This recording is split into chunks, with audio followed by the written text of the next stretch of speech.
Adherence is the name of the game. When it comes to making progress in diet and fitness, it's all about adherence, meaning that the most important thing about making progress is the ability to stick to a plan for a long period of time. It doesn't matter if your plan or program can work on paper. What matters is if you can stick to it. So when planning around the key concept of adherence, the thing you have to account for is individuality and the understanding that people will respond to stimulus differently. It's not one size fits all. I see time and time again on social media and on this website that someone has a one size fits all approach, and that is messed up. You need a personalized approach, something that works for you. But that begs the question, what does adherence look like in practice? And how do we account for it? So to give an example, I'm going to show you two different people and how I had to adjust for adherence in their programs so that they can reach their goals.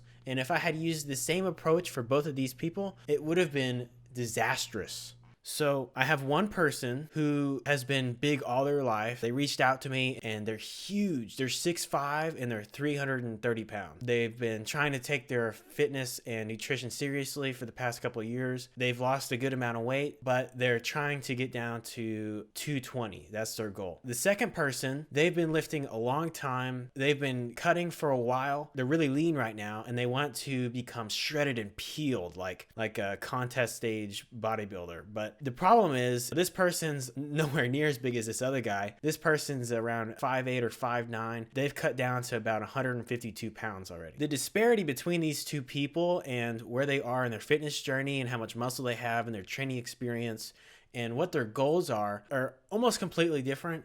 And in terms of their nutritional approach, their plans are going to be so different that if one were to follow the other person's plan, they would burn out. They would start losing muscle or they'd start gaining a lot of weight. It wouldn't be the right call. That's where the personalization comes into play, and you have to take into account a bunch of confounding variables that make it to where they can achieve their goals with a specified approach. Now, this may seem really daunting and may make it seem really complex. It might sound like a downside to being able to figure out how to reach your goals in fitness and nutrition and have the body and feel confident with your clothes and with your shirt off. It might make it seem impossible, but when it comes to fitness and the concept of adherence or the ability to stick to a plan, this means that the fad diets that you've probably tried, you fell off and you rebounded and you started gaining weight or you started losing strength, the plan failed, and then you got your motivation plummeted and you felt like a failure. That scenario might sound familiar to a lot of you, and the good news is that just because that happens,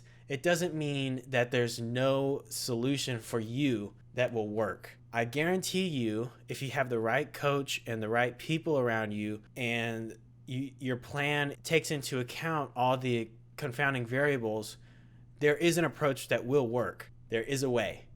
I promise you, you can reach your goals if you have the right plan, you stick to it, and when obstacles come up, you adjust. Just because you have a plan that works today, it doesn't mean that same plan is going to work 6 weeks out. Okay? It may not work in a year from now because you're going to grow, your training experience is going to increase, your goals may shift, maybe you move, maybe you lose access to certain qualities, maybe you lose your gym membership or something, or your gym changes, or you have different equipment available, or whatever the case may be. You have to optimize and you have to adjust. That's what coaches are for. So anyways, on my previous video, I talked about eating healthy on a budget, and at the end of the video, I got some questions about the amount of protein I was talking about and how I said that eating over 100 grams of protein is good for me. That video was targeted at a general audience. Obviously, that's not going to be the case for everybody. This one guy messaged me. He's the old lineman. He's 330 right now, and he's 6'5". He needs to aim for around 200 grams of protein a day. Just because you hear something online, it doesn't mean you can exactly apply it to yourself. Think about about what the audience is for the video and if you are the norm. On the other hand, this one guy, he's about my size, but his training goals are different from mine, and he's trying to cut weight. He's the guy who has a lot of weightlifting experience, and he's 152 right now. Although if he weren't cutting right now, 100 grams of protein for him, or around 140, that's what I like to stick to, that would work for him. But since he's cutting, he's trying to avoid unintentional muscle loss. So what he needs to do is he needs to increase his protein count to about 1.6 to 2.0 grams of protein per kilogram of body weight. That's going to put him at around 160 to 200 grams of protein. But for this other guy, that's not going to work because he's 6'5". He has a lot of mass. He has a big frame. He needs to eat around 200 to 220 grams of protein during his cut. But the thing is he doesn't have to worry about muscle loss as much because he has a lot of additional non-lean mass to rely on. He doesn't need to eat 1.6 to 2 grams of protein per kilogram because that's the amount of protein you need when you're really lean and you're getting dialed in, right? Like you're getting peeled, you're starting to see like striations and stuff, and you're getting vascular, you got veins popping out everywhere, you're just looking nutty. The lineman, he's not at that point yet, so doing 1.6 to 2 grams of protein per kilogram would be overkill. At that point, when you're eating that much protein, it's not comfortable, you're gassy, and for this guy, that would be around, that would be a lot of protein. So that would be close to 300 grams of protein a day. That's excessive. You don't need to be doing that. You got to be reasonable. You got to think where he's at. Eventually, if he stuck to a program and lost a lot of weight, 2 years from now, maybe he would need more protein to avoid losing muscle mass if he were to, say, get peeled and want to get on a stage or something or do a photo shoot, but at this point in time, he doesn't need that much protein. On the other hand, aside from how much protein you need and the nitty-gritty details of how much macronutrients or the split of your diet and what it consists of, or the grand overview of your diet really comes down to the amount of calories you're consuming. And so when it comes to calories, these two people and where they're at in their fitness and nutrition, the amount of calories they're going to consume looks way different. For the guy who's trying to get peeled right now and he's 152, his maintenance calories are going to be about 2,500 calories. To keep losing weight where he's at, he should be eating around 2,100 calories, okay? That would be enough to fuel him and be able to get cardio sessions in. And ideally, he would be as close to 2,500 calories as possible while still losing weight. Doing a little bit of steps, walking about a mile to 3 miles a day before and after his weight sessions. You know, this guy's really committed and he's been lifting weights multiple times a week. So adding additional cardio is going to be easier for him because he's already at the gym so much. But on the other hand, the lineman, he's been struggling a little bit, and he messaged me and he said he's eating around 2,800 calories, okay? When you're